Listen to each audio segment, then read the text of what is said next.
भगवान श्री कृष्ण की लीला एक प्रेरक कथा। धूल भरे रास्तों पर दौड़ता हुआ नटखट बालक जिसका नाम कृष्ण था, अपने सखाओं के साथ मस्ती में मग्न रहता था। गोकुल में हर कोई उसे बेहद प्रेम करता था, लेकिन साथ ही उसकी शरारतों से परेशान भी रहता था। लेकिन उन शरारतों में भी एक गहरी सीख छिपी होती थी, जिसे समय के साथ ही लोग समझ पाते थे। यह कहानी है उसी बाल कृष्ण की, जिसने जीवन की साधारण घटनाओं में महान शिक्षाएं दी और अपने अनूठे तरीकों से दुनिया को सिखाया कि जीवन कैसे जिया जाए। गोकुल के गलियों में माखन की खुशबू फैलते ही कृष्ण के मन में शरारत जाग जाती। अपने दोस्तों के साथ वह चोरी चोरी मटकी में से माखन निकालता और फिर बड़े मजे से खाता। उसकी माखन चोरी से गोकुल की गोपियां परेशान थीं, लेकिन वह जानते थे कि कृष्ण सिर्फ शरारत के लिए नहीं, बल्कि एक गहरी शिक्षा देने के लिए ऐसा कर रहे थे।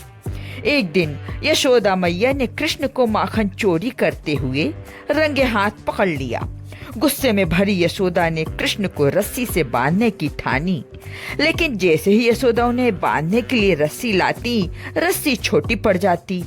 यशोदा ने फिर एक और रस्सी जोड़ी, लेकिन वह फिर भी छोटी पड़ जाती।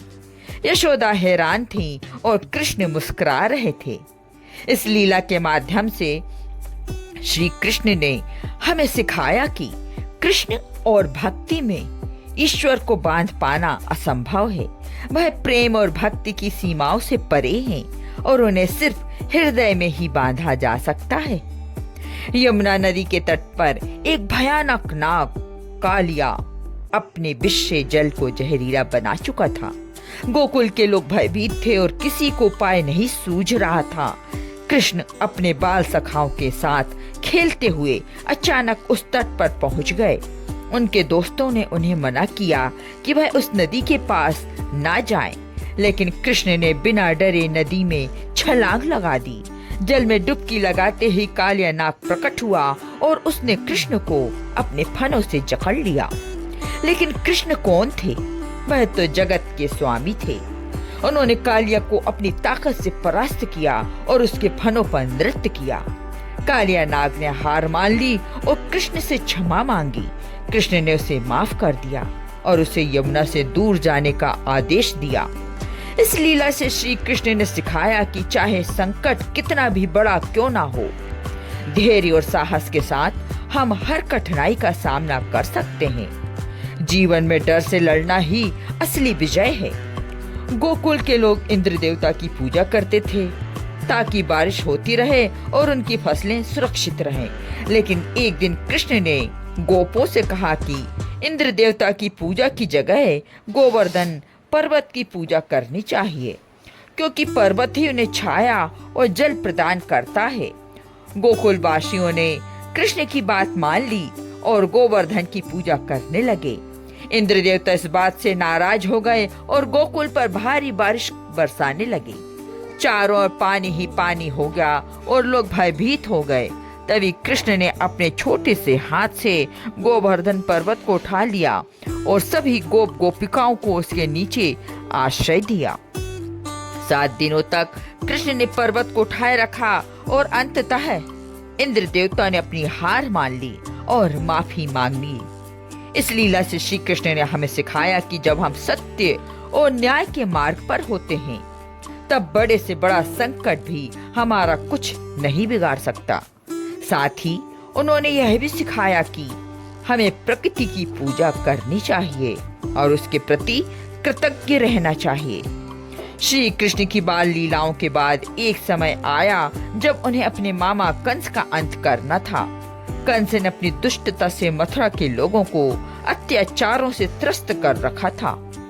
जब कृष्ण और बलराम मथुरा पहुंचे, तब कंस ने उन्हें मारने के लिए कई षड्यंत्र रचे, लेकिन कृष्ण ने अपनी बुद्धिमानी और वीरता से उन सभी षड्यंत्रों को विफल कर दिया। अंत में अखाड़े में कंस और कृष्ण का सामना हुआ।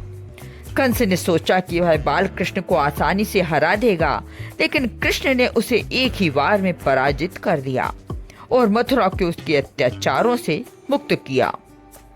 इस घटना से हमें सीखने को मिलता है कि अन्याय के खिलाफ खड़े होना और उसे समाप्त करना ही सच्चा धर्म है। हमें जीवन में कभी भी अन्याय और अत्याचार को सहन नहीं करना चाहिए, चाहे परिस्थिति कितनी भी कठिन क्यों ना हो। श्री कृष्ण ने अपने जीवन में कर्म की महिमा को सर्वोपरि माना। गीता में उन्होंने अर्जुन को जो उपदेश दिया वह आज भी हर मानव के जीवन का मार्गदर्शन करता है। उन्होंने कहा, कर्म किए जा, फल की चिंता मत कर। इस उपदेश के माध्यम से कृष्ण ने यह सिखाया कि हमें कर्तव्यों का पालन बिना किसी अपेक्षा के करना चाहिए, क्योंकि जो भी हम करते हैं उसका परिणाम हमारे नियंत्रण में नहीं होता। श्री कृष्ण की लीलाओं के माध्यम से उन्होंने हमें यह सिखाया कि जीवन एक संघर्ष है, लेकिन जब हम सत्य, साहस और धर्म के मार्ग पर चलते हैं तब कोई भी संकट हमें विचलित नहीं कर सकता। उनका जीवन प्रेम, भक्ति और सेवा का आदर्श है और उनकी शिक्षाएं आज भी हर युग में प्रासंगिक हैं। उपसंहार यह है कि श्री कृष्ण की बाल लीलाओं में जो मासूमियत और मस्ती थी वह जीवन के गहरे रहस्य को सरलता से सिखाने का माध्यम थी। उन्होंने दिखाया कि हर छोटी घटना में भी एक बड़ा संदेश छिपा होता है, चाहे माखन चोरी हो, कालिया नाग का वध हो या गोवर्धन पर्वत उठाना। कृष्ण ने हर लीला से हमें यह सिखाया कि जीवन को सरलता से, प्रेम और भक्ति से जीना चाहिए। उनकी हर लीला में छिपा संदेश हमें जीवन की कठिनाइयों से लड़ने और सच्चाई के मार्ग पर अडिग रहने की प्रेरणा देता है। भगवान श्री कृष्ण की इस अनूठी और प्रेरक कथा से हम सभी को यह सीख लेनी चाहिए कि जीवन में चाहे कितनी भी समस्याएं क्यों ना हो, हमें सच्चाई, प्रेम और साहस के मार्ग पर चलते रहना चाहिए। यही जीवन की सबसे बड़ी सीख है। जय श्री कृष्ण। हमारे चैनल को सब्सक्राइब करें, लाइक करें और शेयर करें। धन्यवाद।